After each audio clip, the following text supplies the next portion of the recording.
Hi, this video is on graph sketching, and in this one we'll be using the CAS calculator to assist us. So we're learning to use the CAS calculator, the graphics calculator, to sketch graphs. Success criteria here. At the end of this video you should be able to input a function into the calculator and sketch it, use the view window to change the range of x and y to suit the problem, use the gsolve function, very useful, to find intercepts, turning points and other x or y values for any point on the graph. And we're going to make sure that you're correctly labeling your graphs, including, often forgotten, the endpoints. Now, assumed knowledge here is that you already know how to sketch linear, quadratic, cubic, etc. without using the calculator, so I'm assuming you've seen the previous videos on the sketch method. Okay, we're going to use an old exam question to demonstrate some of these things. So it's not a 20-minute question because we're only looking at part A. So this really only should take a couple of minutes. We've got the amount of rice produced in Australia in thousands of tons over a 20-year period can be modelled by this equation here, and it's for t, or time, is equal 0 to 20 years.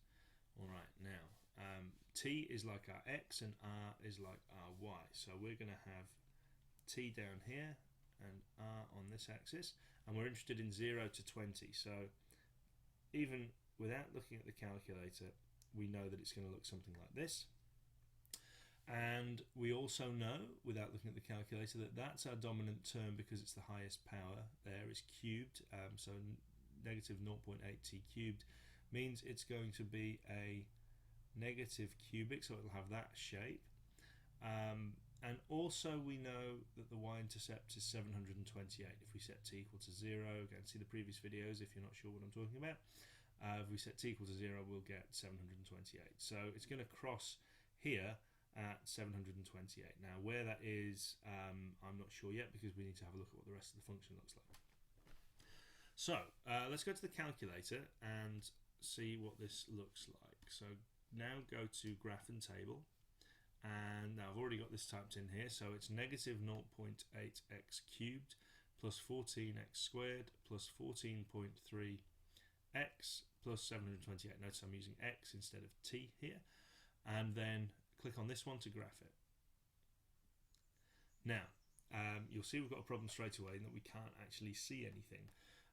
Now one thing we can do for this one is go to the view window in order to try and get a better picture of what's going on. Now we know that we're going to go from 0 to 20, so the first thing we can do is click on those 4 arrows and change x to 0 and 20. Then it'll only show us that part of the graph that we're interested in. Now, still a problem. We've not gone high enough up yet in order to see this function. Now we know, for example, the y-intercept is 728. So what if I go to a max on the y of 800, and then at least I know I'll be able to see the y-intercept. There it is. Okay, so we can see this graph is going up and then coming down. So it looks like I've got this portion of that negative cubic going up and down. So well, let's say I double it to about 1600. There we go, and now we can see the whole thing. So this is from 0 here to 20 here. This is all I want to see. So over here it's going to have that shape. Notice how it didn't come all the way down to the axis. So it didn't come all the way down at all. And what I'm going to do is, just for this endpoint, I'm going to put a kind of blob on there like that, and a blob on there like that, and that's showing that those are the two endpoints there. We use a coloured in dot like that to show that a point is included, and an open dot to say that it's not included. Okay. Now, we already know that the y-intercept is 728, so we've got that on there. We have this 20 value here, but we don't yet know what that is. We'll have a look at that in a minute. We don't know how high up it is or what the amount of tons were that was produced in that year. And a couple of other things we'll do just before we do that is finish labelling our graph. So we've got time in years, and here we have rice in thousands of tons. There we go. Okay, so we need to know what this value is here, and there's a few ways we can work that out. Now, one way is to make use of the table function here, because once we've got this function in here, we can graph it, but we can also look at a table of values. Now here it's automatically set up to go 0, 1, 2, 3, 4, 5. The setup is in here. You tell it where to start, where to end, and what to go up in. So it's going up in steps of 1. But what you can do is just overtype and say, all right, well, what about x equals 20? That's what I want to know, 20 is. And there you go. It's going to tell me there that it's 214. So that point here is when x equals 20, y equals 214. But I'm going to show you a couple of other ways you can work it out as well. So another way, if we go back to our graph, is to use the gsolve function. Now this is very useful. If we click inside again and we go to analysis, gsolve, you can see here we've got our xcal, ycal. No, sorry, wait a minute.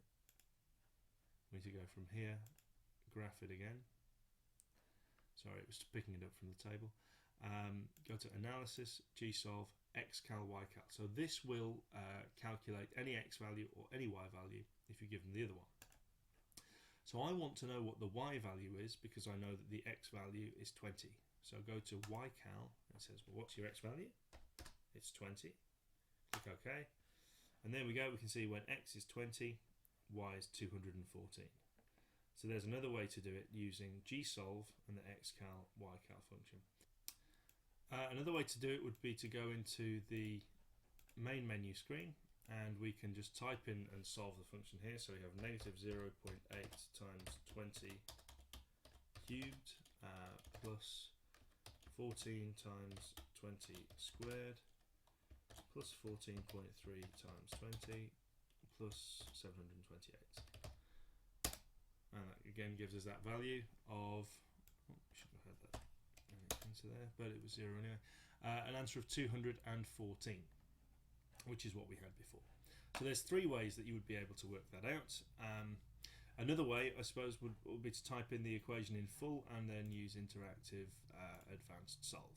And you could work out a t value or an r value that way. Okay, a couple of other things you can do just while we're on. You wouldn't need them, that would be sufficient for that question. But a couple of other things you could do, if we go back to the graph, sketch it again, and once you've sketched it, click inside the graph, then go to analysis, gsolve. We can see the y-intercept, which we have as 728. We can confirm that. There you go, the y-intercept is 0.728. Other things we could do would be to look at the roots. Now there are none for this, so none found, because within this portion of the graph it doesn't cross the x-axis. If we were looking at a wider bit, then this would come down and cross later, but we're only interested in 0 to 20. Other things we can do are, pull that back down. Other things we can do look at the maximum point there. So we can see there's a local maximum here, and there you go. It tells us that when x equals 12.15, so at 12.15 or 12.16 years rather, production was at a maximum, and that production was 1,533.57 thousand tons. So we can find the maximum point there. Now that's really by way of confirming, because you'll be using calculus to find that out later. Okay, well that's it for now on graph sketching. So always think about what you already know from the question. So for example, what will the shape be from the dominant term? What intercepts do you already know? For example, the y-intercept. Make sure you have at least one way of working out an x or y value. So we've shown you a couple there. You can use gsolve for the xcal, ycal. You can use the table function. You can use the equation and solve it. Become familiar with gsolve. There are lots and lots of useful things in there, lots of useful information. And always clearly label your endpoints and intercepts. Okay, that's it. Thank you.